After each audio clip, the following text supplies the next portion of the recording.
So this video is actually going to be about um, the non-believing believer. Okay, so that's someone who really believes they are pleasing God, okay, by doing all the traditions and all of the practices, and but they really don't believe. So God came to tell me that he sees you. Okay, Avatar, I see you. He sees you, and he knows you really don't believe deep down. You really don't. So we'll get to it. I'll give you some tips on how to really recondition for belief and for faith, because without faith, you cannot please God, friend. The non-believing believer, I mean, there's a list of characteristics and traits that I didn't even like put together. So maybe I'll just come up with a few. The non-believing believer is afraid, very afraid. We'll start with fear. Okay, fear versus love. The non-believing believer, more than likely, fear dominates their life. This non-believing believer also, you can definitely spot one by looking at the fruit. Okay, so what is that tree bearing? So I have a favorite saying: show me that fruit that you're bearing and I'll tell you what kind of tree it is. Okay, so I'm sure that's written as well, but your fruit tree should be bearing the kind of fruit that you're speaking about. So your non-believing believer is saying a lot of stuff. Okay, they have a good chat, but their life and the different aspects of life do not reflect it. So their fruit tree is not bearing any tree, or it's not, sorry, their fruit tree is not bearing fruit, or their fruit tree is bearing some other kind of product that we're not even familiar with. Okay, so whether that be anger, and we know you should be slow to get angry, whether that be,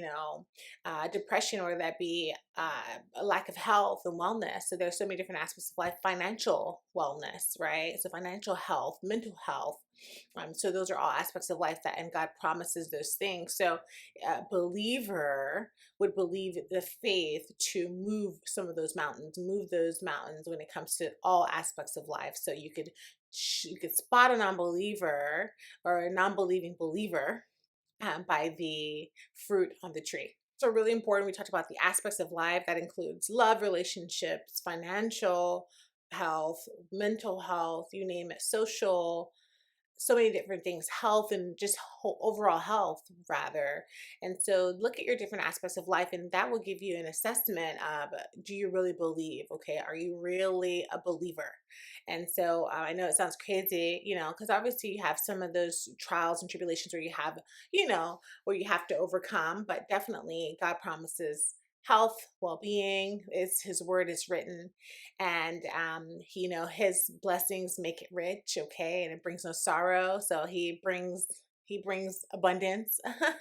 So if you look at your different aspects of life, you can see if you are the believer that puts God in a box. So that would be a non-believing believer, putting God in a box and taking him away from his abundance, that he really is. And so putting him in a box of, you can have certain things, right, just the rent paid, or just that bill paid just in time, maybe just the next meal, or you can have an abundance of things, which God is abundant. This is the universe is abundant. And so when you start changing your belief systems, because without faith you can't please God, your beliefs are your faith, right? So if you believe in limitation or lack, you would be considered a non-believing believer, because those are not what things that embody God, embody the kingdom living, right? Success principles, kingdom living, right? That's some good stuff that comes with abundance. And so if you look at your thought patterns, look at your belief systems, what do you believe that you can have? What do you believe you're worthy of? That's all characteristics of a non-believing believer. Okay, so putting God in a box, and so you can really assess to see. So you look at those different aspects of life, and any aspect that you can think of. So there's a saying that if you show me the man, I can tell you his childhood or the conditioning that he received, by the age of 7. So they say most of your conditioning and all of your programs that you're going to have happens by the age of 7, because we're so we pick up on so many things as a child, and so very easily influenced, right, and impacted. So by the age of 7, right? So look at the different aspects of your life. So I would definitely say, if you want something that's, more tangible, I would say write down a list of the different aspects of life, right? So just look it up, whatever: finances, love, relationships, familial, you name it, and health. Okay, because I am divine health, right? Okay, I have to say that because one of my affirmations that I really love to say daily, and I have so many. But so all the different aspects, write them down, and then write out how you're doing. Do an assessment. Okay, so the non-believing believer, put out how you're doing. What is your fruit tree producing in all of those areas of life? Okay, this is a good quick assessment. Without faith, you can't please God. Okay, so quick assessment. Um, and then, so you can see where you're lacking. You can see some of the childhood programming, because I don't know about you, but where I grew up in Miami, I was a lot of poverty. And so I definitely had to see a lot of that. That was a lot of my programming and conditioning, just where's the next meal going to come from? And, working very hard to get to the next level instead of just allowing and being. There was a lot of, etc. So, and then that lack and limitation attitude where it's like there's not enough, and then God is enough. God is abundant. And so, bless our parents' hearts. They gave what they could, immigrant parents, but you, as you grow in age, you definitely want to change what you perceive and what you believe to be true. So, and that's awareness is key. And so you want to change your beliefs and change your thought patterns for thoughts that serve you. And so even if you were conditioned as a child, the power is in the present moment. So you could choose today a new thought that serves you and change and transform your life. And that's what I did. I had to transform my mind by the renewing. I had to transform my life by the renewing of my mind. Okay, so I had to transform my mind. Be ye transformed by the renewing of your mind. So I had to change my mind, and then I had to change my beliefs and say, oh, you know what? Growing up, I was taught that, but I don't want to believe that anymore. I choose to believe. So every time I think of a thought that doesn't serve me, or something that I was conditioned with, or even a new thought that someone presents to me when I'm having small chat, even if I don't say it out loud, I'm saying it to myself. I choose to believe that thought doesn't serve me. I choose to believe, and then I'll choose a different thought. And usually it's the opposite of the thought that was presented to me.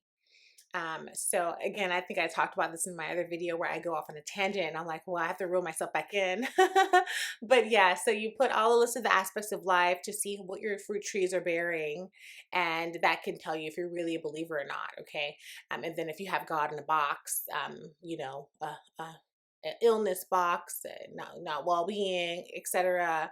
You lack of finances or financial well-being, all those things, love, support, relationships, that kind of thing. Do your list, do your assessment, your evaluation of self. Okay, see where your thoughts are, what you're believing. It's going to be really good to surface some of those things, and it's not your fault. We have all been there. We've all been programmed at high levels to can be conditioned for lack, and that mentality that there's not enough. Okay, so limited beliefs, right? Limited belief systems. So whether it be a bulletin board heading into work, or just what the news is reporting for the economy, you name it. Not saying that's not happening, but it's that free space in your mind that if you don't condition yourself, something else will. And if you don't fill those spaces in your mind with a thought or a belief system or pattern, something else will do it for you. So so the most important thing is going to be to surface what your beliefs are. And I say, like, writing them down is taking a nice score of that assessment of your fruit trees. What is your fruit tree doing in every aspect of your life? And that can tell you if you have gotten a box, a limited lack box based on your fruit tree. Is your fruit tree abundant in all aspects of life? That makes sense, right? Good. And then exercise you can do to kind of start, because it's a process now. Okay, nobody said it's going to be overnight. It's a process. Of that process to start deconditioning and to recondition your mind for the good that you deserve to be, do, and have. Yes, Reverend Ike. So in order to condition your mind for the things that you do want, maybe on the back of that page you write the aspects of life and write out what you actually do desire, right? What God's word promises you, okay? And so you can start changing your beliefs for those desires, and kind of distancing yourself from those lack beliefs on the other side. And I would be very specific on that reverse side, where the things you want to, the things you desire, the things you are aligning with, the I am of God, who, God says you are. Right. You can't be kingdom living and a child of Christ, a child of a king, and your fruit tree is not bearing any fruit at all. Right.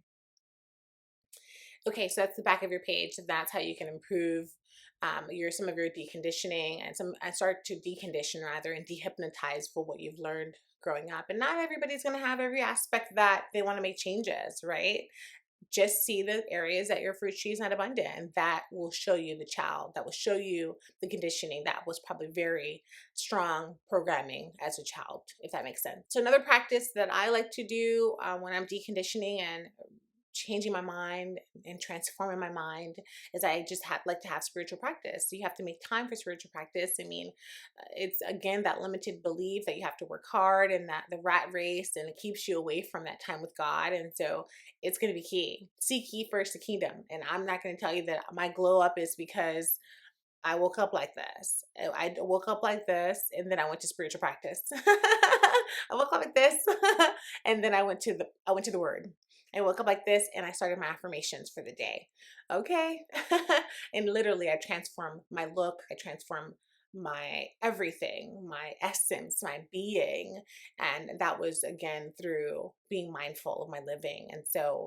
And when you seek the kingdom first, all these things will be added unto you. So nothing is off limits when you make time for spiritual practice. Okay, so God literally goes to work on everything, whether this be skincare, you name it, love, relationships, finances, nothing's off limits when you seek the kingdom first. So I hope I brought that together, where the way to decondition and dehypnotize is to first write it down. So surface it. We're always going to surface those things. We want to be aware of it. What the hell's going on? Some of us are just literally walking, sleepwalking, and not aware. So that awareness is surfacing some of that stuff so you can address it. So surfacing it on the back, writing down the vision, making it plain, so that you can say, hey, this is what I do desire now. This is what I've been doing. This is what my fruit tree has been producing. These are my limited thoughts, but I'm going to choose a new thought that serves me. And this is what I do desire. Writing it down, making it plain. Okay, deciding that you are that you desire, right? You have to decide. We talked about that in another video as well.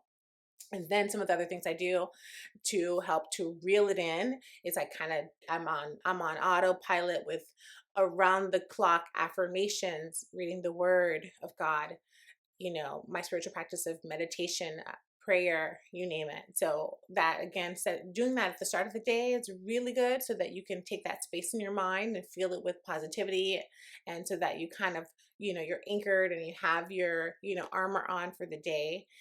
Because again, if you don't fill your spaces, then something else will. And so I hope that was short and sweet enough. Those are my little tips. We can always expand. Let me know what you want to talk about, if we should expand on that. And then, or if that was not, clear enough. But otherwise, I would leave that with you there, because you're going to do another video on maternity. So I hope to do every week at least one penny thoughts, and then at least one maternity video. And I always think they tie together, because without quality of living, that's maternity, that's women's health as well, quality living. And so leveling up, living your best life, whether that means looking, feeling, doing, being, and having whatever you want in this lifetime. Okay. So I'll leave you with that. Be sure to like and subscribe and like this channel. We are back, honey. And then comment. Let me know what you want to talk about. Let me know if this resonates with you. Where should we go with this next? Because we have a lot to talk about. And I'll see you in the next video. Au revoir. Bye, dolls. Mwah.